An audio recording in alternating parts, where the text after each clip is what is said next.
ரோஹித் கோலியை கட்டம் கட்டி வெளியேற்றுவதே முதல் வேலை. கம்பீருக்கு முழு அதிகாரம் கொடுக்கும் பிசிசிஐ. தென்னாப்பிரிக்கா அணிக்கு எதிரான T20 உலகக்கோப்பை 2024 இறுதிப் போட்டியில் இந்தியா 7 ரன்கள் வித்தியாசத்தில் வெற்றி பெற்று 17 ஆண்டுகளுக்கு பிறகு இரண்டாவது முறையாக டிராபி வென்று சாம்பியனானது. ஒருநாள் உலகக்கோப்பையை இழந்த ரோஹித் சர்மா முதல் முறையாக T20 உலகக்கோப்பையை இந்திய அணிக்காகவும் இந்திய அணியின் தலைமை பயிற்சியாளர் ராகுல் டிராவிட்டுக்காகவும் வென்று கொடுத்துள்ளார். முதல் முறையாக MS தோனி தலைமையிலான இந்திய அணியானது 2007ஆம் ஆண்டு T20 உலகக்கோப்பை தொடரை வென்றது. இதைத் தொடர்ந்து 17 ஆண்டுகளுக்கு பிறகு தற்போது ரோஹித் சர்மா தலைமையிலான இந்திய அணியானது இரண்டாவது முறையாக T20 உலகக்கோப்பை டிராபியை வென்றது. பார்படாஸில் நடைபெற்ற இந்தியா மற்றும் தென்னாப்பிரிக்கா அணிகளுக்கு இடையிலான T20 உலகக்கோப்பை தொடரின் இறுதிப் போட்டியில் கடைசியில் 23 பந்துகளில் 26 ரன்கள் எடுத்தால் தென்னாப்பிரிக்கா வெற்றி பெற்றுவிடும். ஆனால் பும்ரா 17 4வது ஓவரில் மார்கோ யான்சனின் விக்கெட்டை எடுத்துக் கொடுத்தார். அந்த ஓவரில் பும்ரா 2 ரன்கள் மட்டுமே விட்டுக் கொடுத்தார். அர்ஷ்தீப் சிங் 19வது ஓவரை வீசினார். அந்த ஓவரில் வெறும் 4 ரன்கள் மட்டுமே விட்டுக் கொடுத்தார். கடைசி ஓவரை ஹர்திக் பாண்டியா வீசினார். ஆனால் டேவிட் மில்லர் களத்தில் இருந்தார். அந்த ஓவரில் தென்னாப்பிரிக்காவிற்கு 16 ரன்கள் தேவைப்பட்டது. முதல் பந்தை சிக்ஸருக்கு முயற்சித்தார்.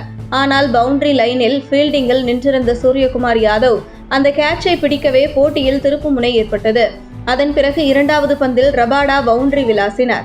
3வது மற்றும் 4வது பந்தில் 1 ரன் எடுக்கப்படவே 5வது பந்தில் ரபாடா ஆட்டமிழந்தார். கடைசி பந்தில் 1 ரன் எடுக்கப்பட்டது. இதன் மூலமாக அந்த ஓவரில் 8 ரன்கள் மட்டுமே எடுக்கப்பட்டது. இறுதியாக தென்னாப்பிரிக்கா 20 ஓவர்களில் 8 விக்கெட்டுகளை இழந்து 169 ரன்கள் எடுத்து 7 ரன்கள் வித்தியாசத்தில் தோல்வியை தழுவியது.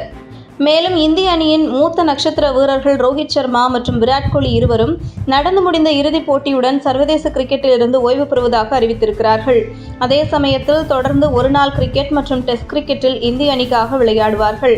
T20 உலகக்கோப்பை 2024 தொடரில் இந்திய அணி சாம்பியன் பட்டத்தை வென்றவுடன் சாம்பியன்ஸ் கோப்பை வரை பயிற்சியாளர் பதவியில் தொடருமாறு ராகுல் டிராவிட்டிடம் ரோஹித் சர்மா கேட்டுக்கொண்டார். ஆனால் இதற்கு மேல் என்னால் முடியவே முடியாது என ராகுல் டிராவிட் தெரிவித்துவிட கௌதம் கம்பீரை இப்போது அந்த பொறுப்புக்கு கொண்டு வந்திருக்கிறது பிசிசிஐ. அவரின் வருகை இந்திய அணியின் சீனியர் பிளேயர்களுக்கு ஒருவித நெருடலை ஏற்படுத்தியுள்ளது. கௌதம் கம்பீரை பொறுத்தவரை தனிநபர் ஆட்டம் ரெக்கார்டுகள் எல்லாம் பொருட்டே இல்லை. அணியின் வெற்றிக்கு பங்களிப்பு செய்யும் வகையில் களத்தில் ஒவ்வொரு வீரரும் விளையாட வேண்டும். கௌதம் கம்பீர் விராட் கோலி ஆகியோருக்கிடையே நல்லுறவு என்பது இல்லவே இல்லை. அதனால் கோலி ரோஹித் ஓய்வை அறிவிக்காவிட்டாலும் இவர் அணியில் விளையாட விடாமல் வைத்திருப்பார் என பலரும் கூறி வருகின்றனர். அதனால் விராட் கோலியின் ஒருநாள் மற்றும் டெஸ்ட் ஆகிய சர்வதேச கிரிக்கெட் சர்வதேச பயணம் இனி அதிக நாட்களுக்கு நீடிக்க வாய்ப்பில்லை என்றே கருதப்படுகிறது. அதிகபட்சம் எதிர்வரும் உலக டெஸ்ட் சாம்பியன்ஷிப் தொடர் மற்றும் ஒருநாள் போட்டியில் சாம்பியன்ஸ் டிராபி ஆகிய இரண்டும் விராட் கோலியும் கடைசி சர்வதேச கிரிக்கெட் தொடர்களாக இருக்கும் என கிரிக்கெட் நிபுணர்கள் கணித்துள்ளனர். உங்கள் தின சேவல்